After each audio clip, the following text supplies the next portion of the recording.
이 폐경기가 지나면서 여성 호르몬이 줄어들게 되면 근육과 인대가 더 약해지고 탄력이 떨어지게 됩니다. 이때 점액낭염이 발생하는 분들이 많습니다.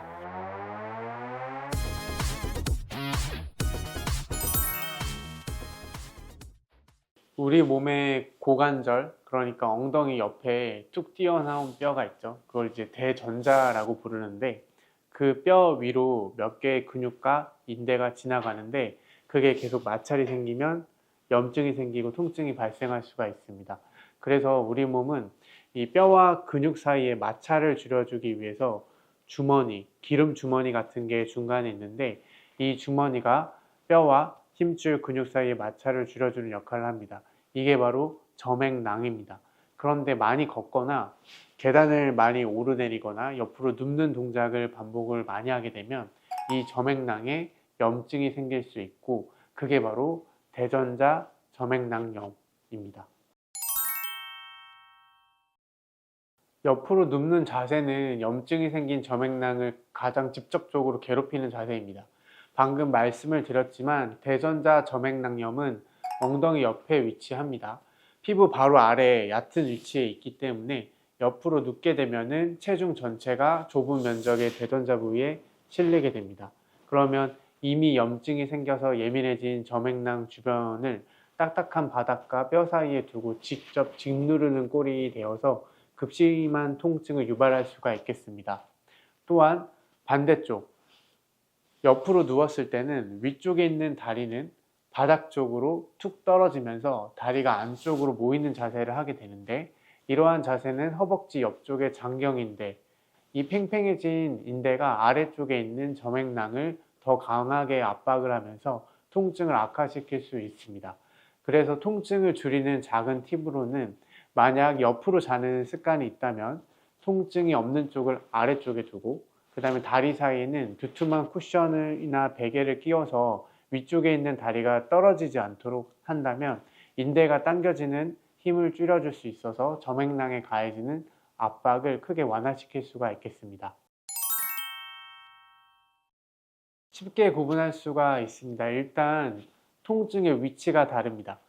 허리 디스크나 자골신경통은 통증이 보통 허리나 엉덩이 깊은 곳에서 시작되는 경우가 많습니다. 그리고 신경이 눌린 것이기 때문에 허벅지 뒤쪽이나 또는 종아리, 발바닥, 발가락까지 저린 느낌이 아래로 쭉 뻗쳐 내려가는 경우가 있겠고요.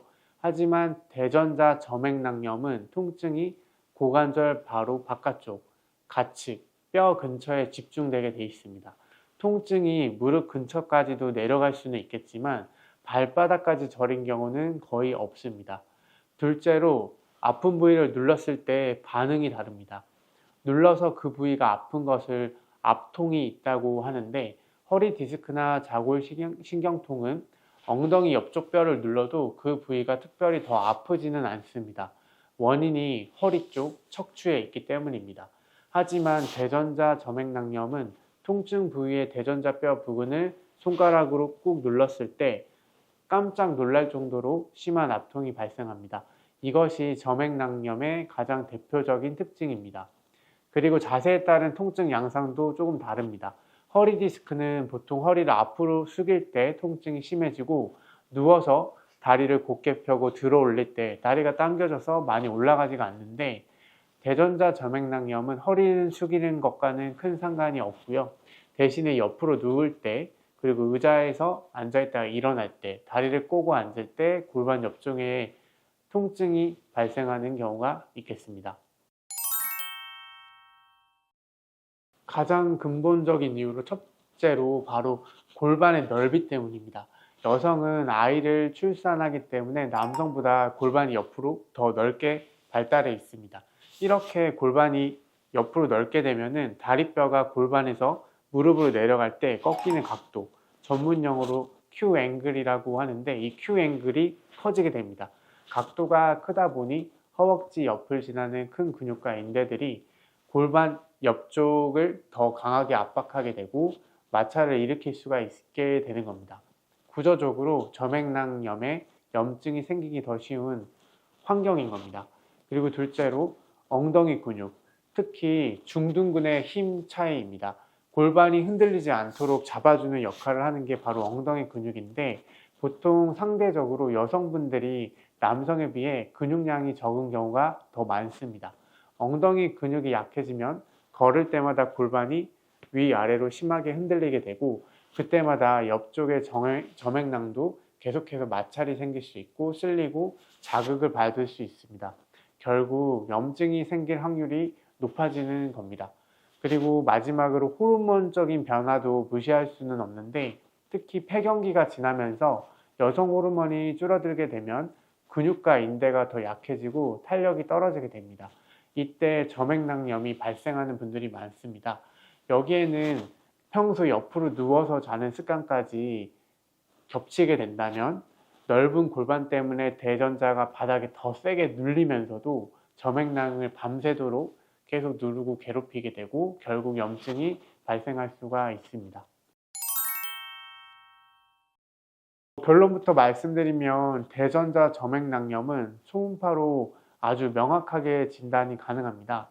우리 눈으로 볼 수 없는 피부 아래 및 점액낭을 초음파로 들여다보면 염증 때문에 물이 차서 부어오른 모습을 실시간으로 볼 수가 있습니다. 마치 풍선에 물이 찬 것처럼 까맣게 고여있는 것을 확인하면 바로 이게 범인이구나 라고 확진을 하기 쉽습니다. 급성 염증이 심할 때 주사 치료를 해주면 제일 효과가 좋습니다. 염증이 심한 정도는 일상생활에서 어느 정도 아픈지로 판단을 하게 되는데, 첫 번째로 염증이 심하면 밤에 잠을 자기가 힘들 정도입니다. 대전자 점액낭염의 특징은 말씀드린 대로 옆으로 누울 때 통증이 더 심해진다고 말씀을 드렸는데, 잠을 못 자게 되면 나중에 우리 몸의 회복 속도가 급격하게 떨어지겠죠. 잠을 방해할 정도의 염증이 심할 때는 먹는 약으로만으로는 염증의 불길을 잡기 어려울 때가 많기 때문에, 이때는 주사 치료로 염증 부위에 직접 약물을 전달해줘서 빨리 급한 염증을 꺼주는 게 좋겠습니다. 둘째로는 걷거나 계단을 오를 때 절뚝거릴 정도의 통증이 있을 때입니다. 통증 때문에 제대로 못 걸으면 우리 몸은 보상작용으로 반대쪽 골반이나 허리를 무리하게 쓸 수 있습니다. 결국 골반을 고치려다가 다른 부위, 허리까지 망가지는 악순환이 생길 수가 있는 거죠. 이 악순환의 고리를 끊기 위해서는 빠른 치료, 주사 치료가 필요합니다. 또한 나머지 보존적 치료, 일주일 이상 약을 먹고 쉬었는데도 통증이 그대로 지속되는 경우에도, 이런 경우에도 치료를 해주면 좋습니다. 통증이 만성이 되면 치료를 해도 치료 효과가 잘 나타나지 않는 경우가 많아서 일주일 이상 통증이 지속된다면 초음파로 염증 있는 부위를 정확히 찾아서 그 부위를 직접 치료하는 것이 가장 빠르고 확실한 방법입니다.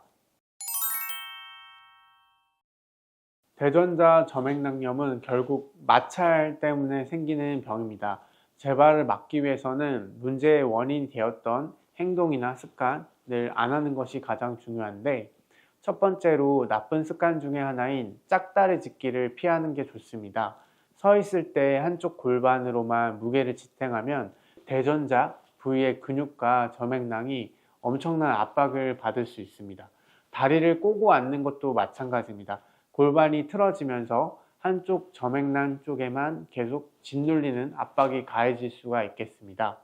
서 있을 때는 체중을 양발의 5대5로 똑같이, 앉아 있을 때에는 다리를 꼬지 않고 엉덩이를 의자에 깊숙이 넣는 습관, 이런 것이 가장 기본이 되겠습니다.